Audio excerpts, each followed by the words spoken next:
last week, who in here tuned in for the with Pastor Paul as he taught this last week? Okay, so he covered the nations.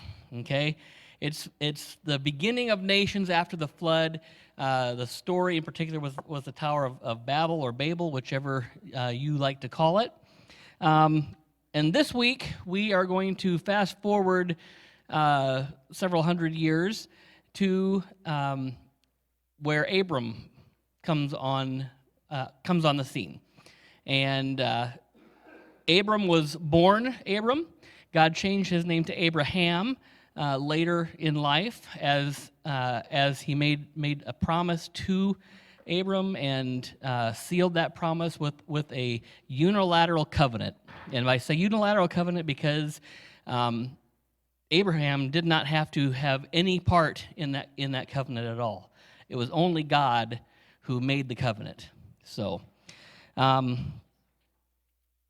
great part of the story, but like so many when we are focused so much on the highlights through the Bible that we don't get to get all the details, and that's all right. So tonight, okay. For a minute, I thought I grabbed the wrong one, but I just forgot to change it on my sheet. So tonight we're talking about Abraham, and God. The theme of this is God calls Abraham as a model of faith. Okay, so we'll give a little bit of background. So after the Tower of Babel, God led a family from the city of Ur in Mesopotamia toward the land of Canaan. Up until then, God's dealings with people had applied to everyone that was alive. But when God called Terah's family out of Ur, he was beginning to develop a special relationship with a specific group of people. Terah's family only made it halfway, however, and the family settled in Haran, far north of Canaan. And so I don't know how well you can see the little map that I put on the side. It doesn't matter that you maybe can't see all the names of the towns and areas that you're looking at there, but on the lower left-hand corner is the start, that upside-down V. That's the journey that started with Terah's family. And so he traveled north and west to the top of that V, and that's the land that's Ur. That's Haran. That's where he settled down and raised his family. And that is the area that Abraham was called out of. So that gets us a little bit of the backstory of between the Tower of Babel and what we're going to talk about with Abraham tonight. So, though humanity had departed from God's purposes in many ways, God did not forget his mission.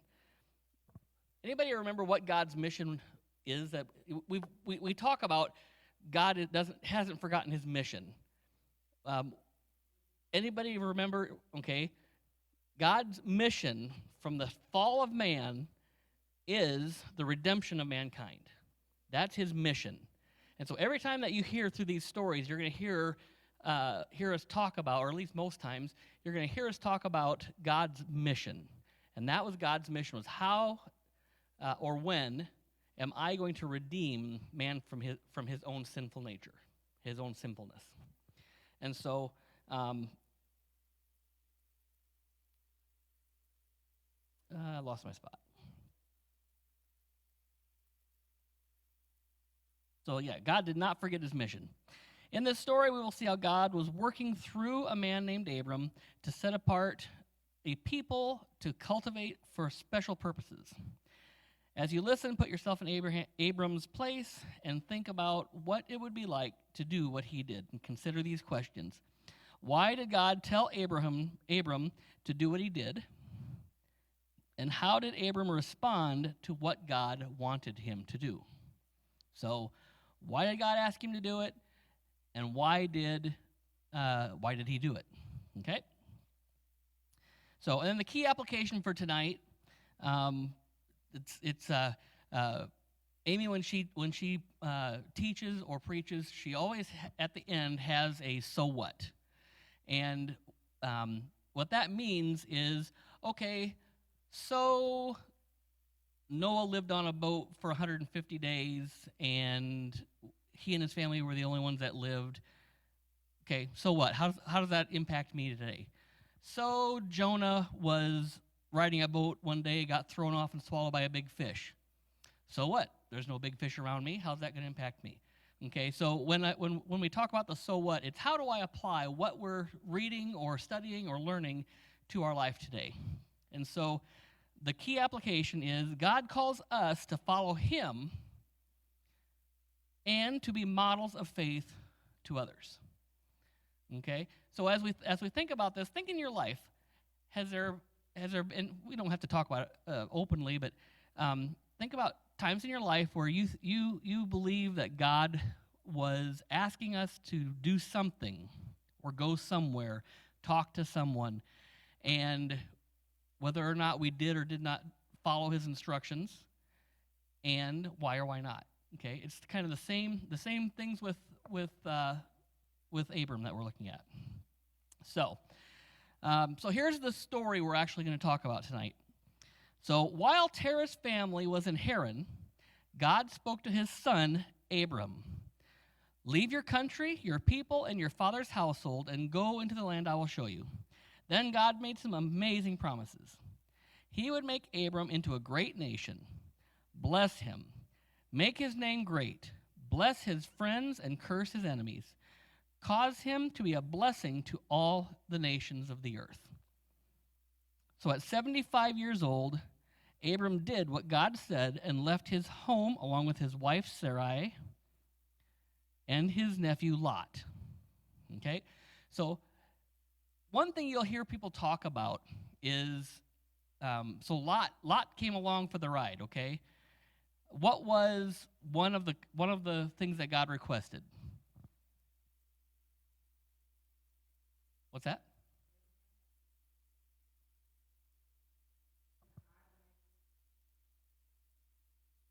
Okay, so it doesn't actually say anything about that. It says to leave your country, your people, your household, and go to the land I'll show you. Okay, so that could very well be, but it's not here. So,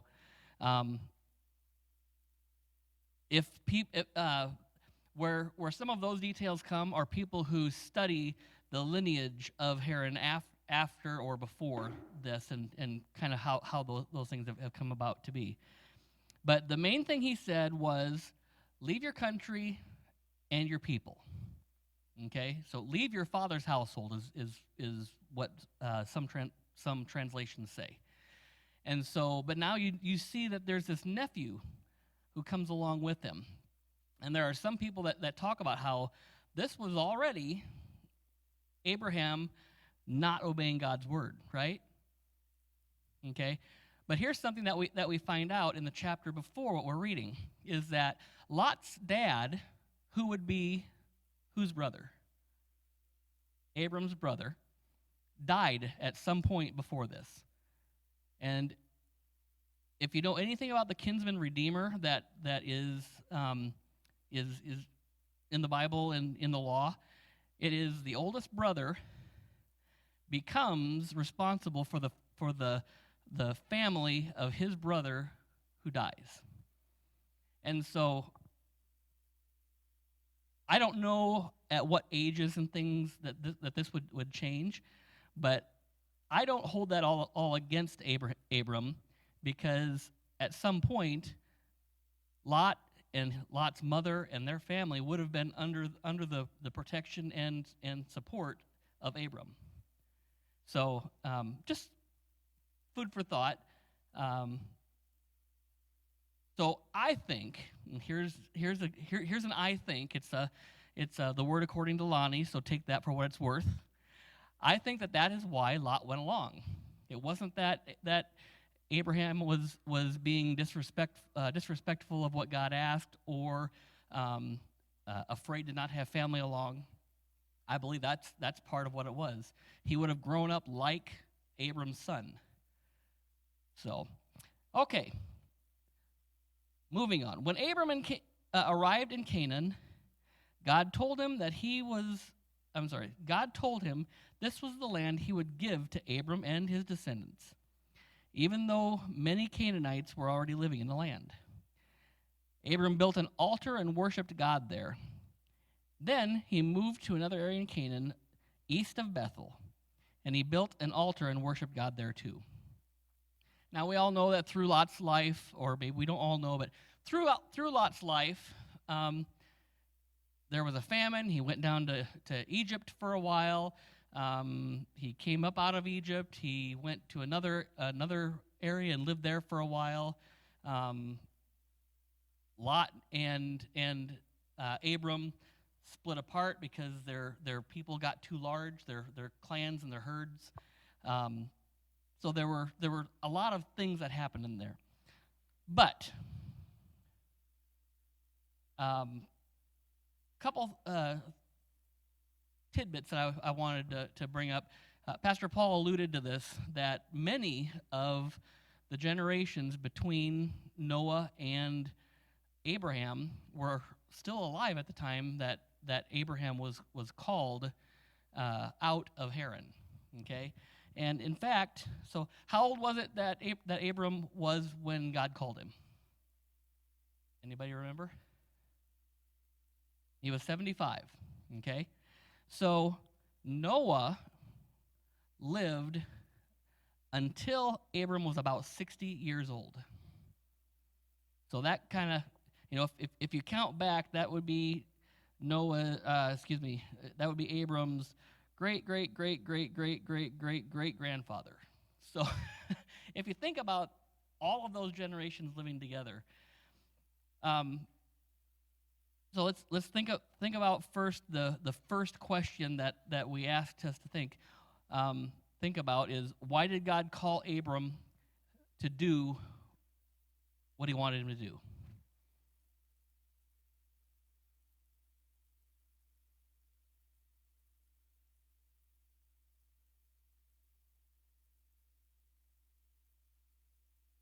Why do we think God wanted Abraham to leave his father, leave his land, leave everything that he knew, come and follow him so that he could make a great nation out of him? He had a specific land parcel, but think about what every single story that we talk about. That, remember, I said this is the one theme that we're going to hit in every single one of these. Possibly, but this was all part of God's plan and God's mission to do what? To redeem mankind. And so, if you think about it, Abram and Sarai would have been married for several years by this point, and God had closed her womb. She could not have children. And I think it's a couple-fold. First, he did not want all the influences from the land of Haran, where they were, to infiltrate his family moving forward. And second, he wanted to show how good of a God he was. And he waited until a point where it could not be. It was humanly impossible at that point to have a child, to where his promise was fulfilled. And so, why did God tell Abraham to do what he did? It was because he had his plan to redeem mankind through Abram, and in order to do that, he had to get him off to where God could have one-on-one time. So now think back to his lineage.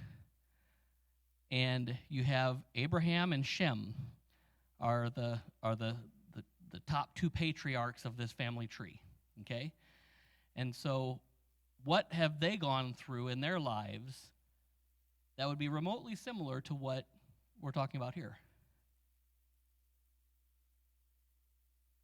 Okay.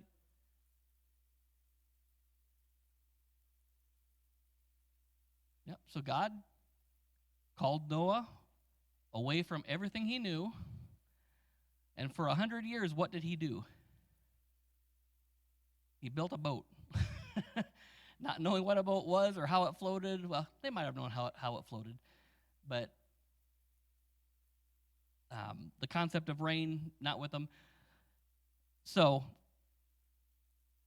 you have the patriarchs of the family telling the story about God asked us to do this thing that seemed ridiculous at the time, but we obeyed him, and because we obeyed him, you get to be here.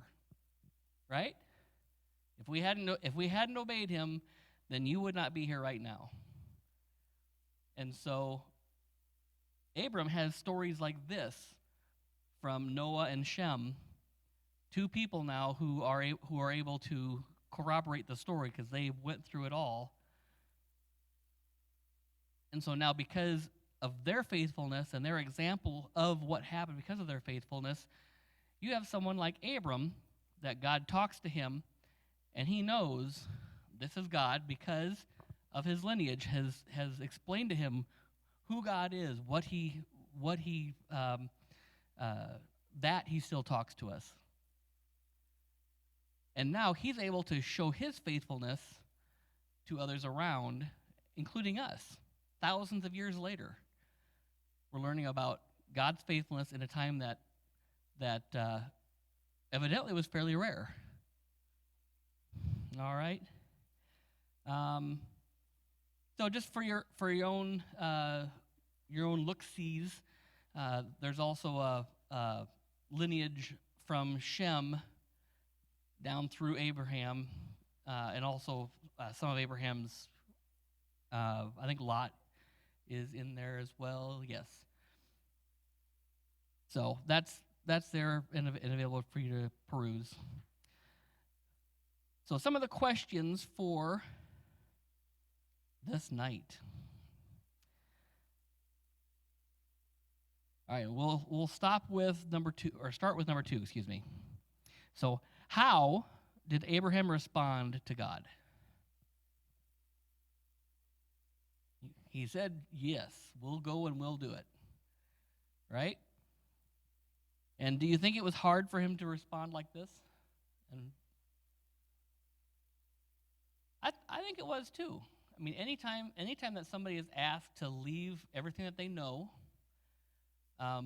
we don't know what kind of occupation Lot would have had. We don't know.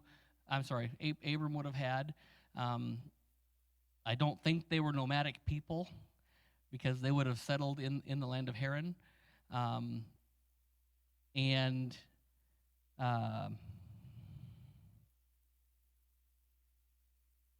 I think it was difficult. He would have had his extended family with him, and he's going further away from even where they were before, right?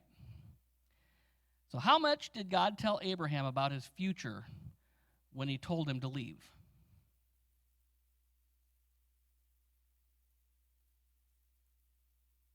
Okay, God is the master of broad strokes, isn't he?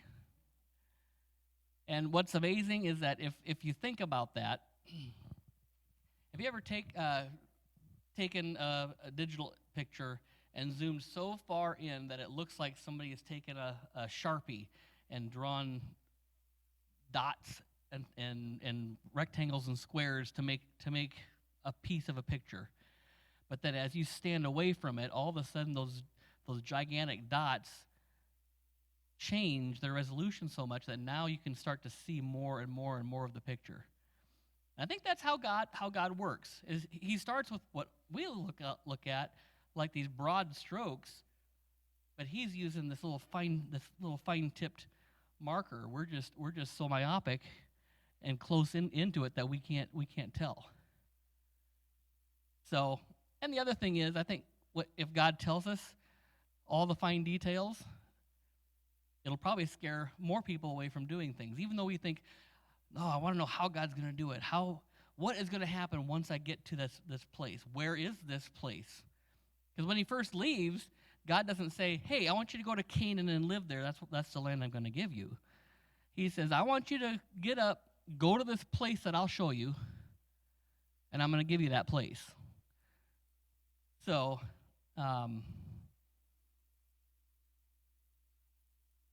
so how much did he tell him? The famous answer, just enough. Right? It's what I want you to do. Exactly. So what risks did Abram have when he chose to obey?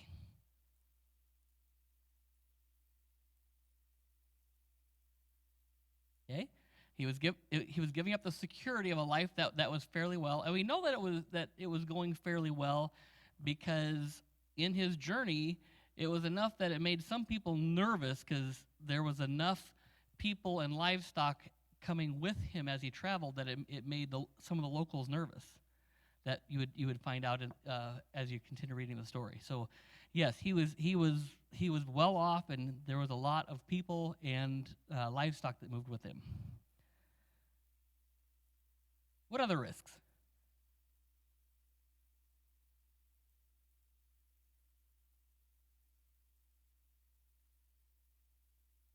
He opened himself up to other hostile people.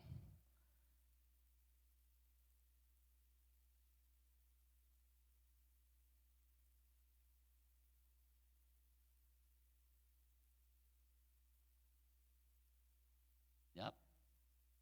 It was actually twice that happened, right?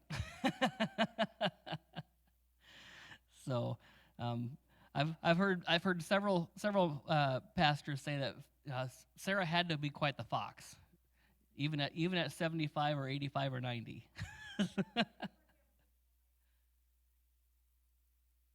Yeah. And then there's the comment was that Abram did lie and say that she was his sister, and then there's the people that want to defend Abram. Yeah, but really, there was this close family thing, and I was just like, you know what, doesn't matter. All right, what did God promise Abram? So we talked about what the risks were a little bit. What were the promises? He'd be a father of a great nation, and I think, does it say many nations?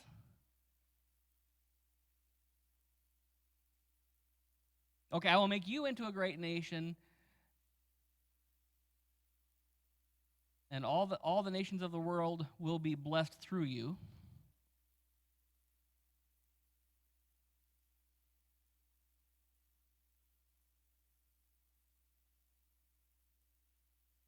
Mm-hmm.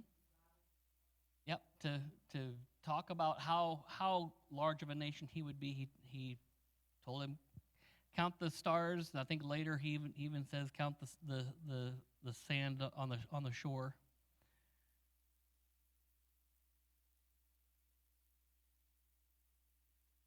Yep. He said, don't worry about those who are going to curse you, because whoever curses you, I'm going to curse.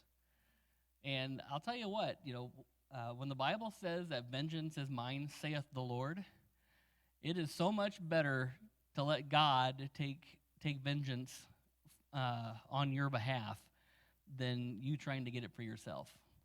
Because he can accomplish that so much better, and things turn out so much better when we allow him to do what he claimed as his own right. So,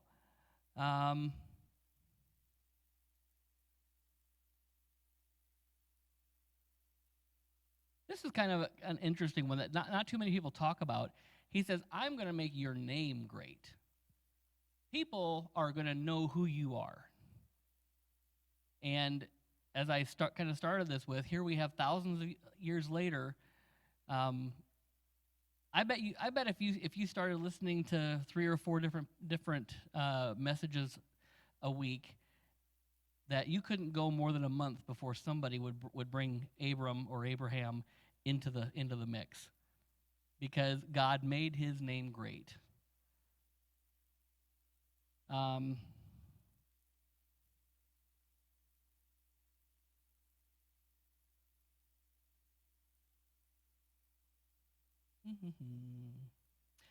How did the instructions that God gave Abraham relate to the instructions that he gave to Adam and Eve?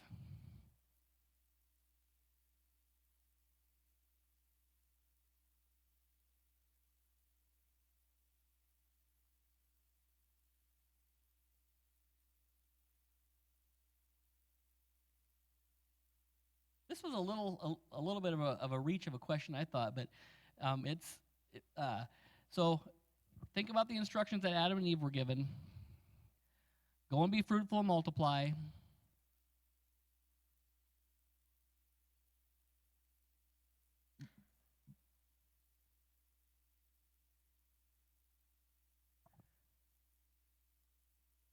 But one day, I am going to bless the world through Eve's seed. Right? So it's a continuation of that same promise that he made Adam and Eve. Through you, all the nations of the earth are gonna be blessed. So it's interesting to see how this promise keeps going back to the very first promise that he made Adam and Eve. All right, how old was Adam when God made those promises?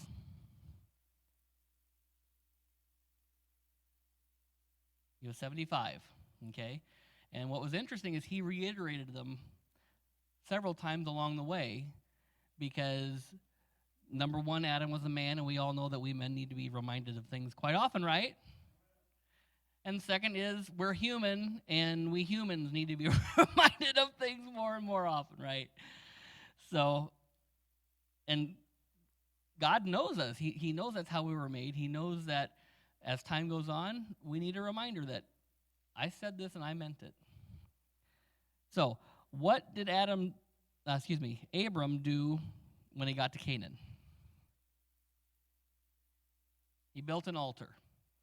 Okay? Who else before this have we heard of building altars? Noah. He gets off the boat, and the first thing he does is he builds an altar. Okay? And altars in that day were not just the things that we think of as altars that you come and pray and do sacrifices at, but they were also monuments to come back and say, right here, this is where I realized that this was where God sent me and promised this land to all my generations. Okay? When after Noah got off the ark and he built that altar, he would have taken his grandsons, his great-grandsons, his 5 great-grandsons, and back and said, see this altar? This altar right here was where God took me off the ark and promised that he would never destroy the earth by flood again. And I built this because I worship God. And so that's kind of the purposes of altars. And as we go through these stories, I want you to kind of make mental note as we go through, and they talk about setting up an altar many times throughout the stories of Abraham and Isaac, even Ishmael and his mother. The purposes of these altars were not just for worship, but also for continuation of the story to prove what happened. It even talks about them coming back to those places and resetting the stones. That's how important those things were. In what ways did God's guidance? Let me read that again. In what ways is God's guidance for us similar to the way He guided Abram? Okay. Sometimes it seems vague, right?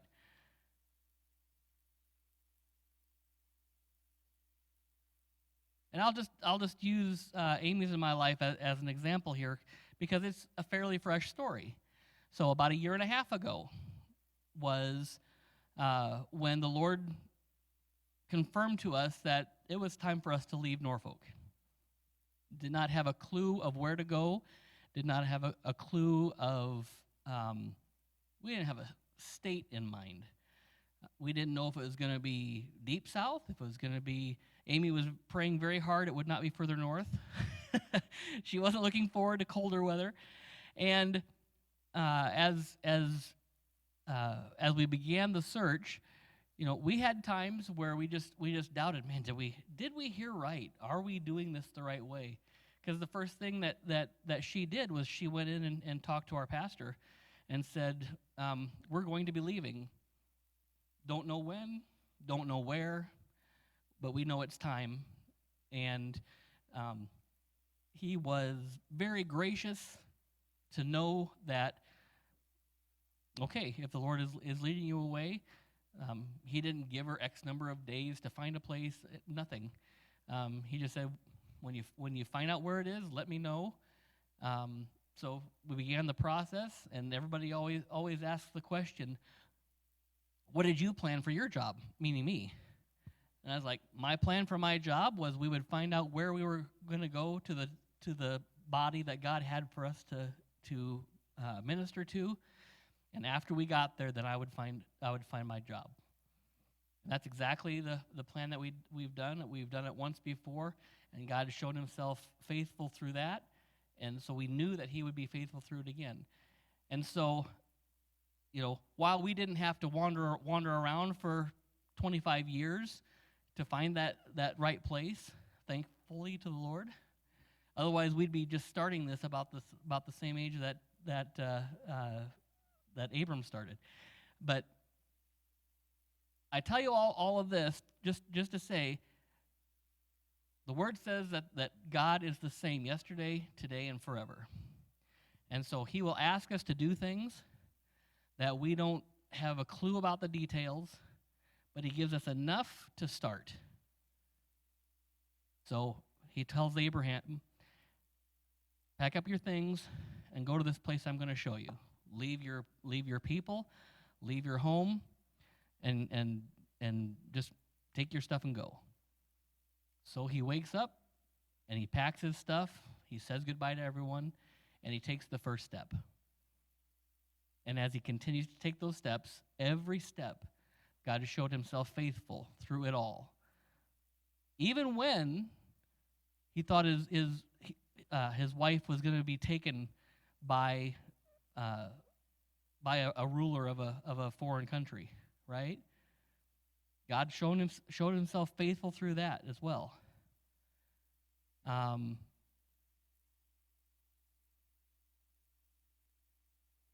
So God calls us to show others how to walk faithfully for Him as well.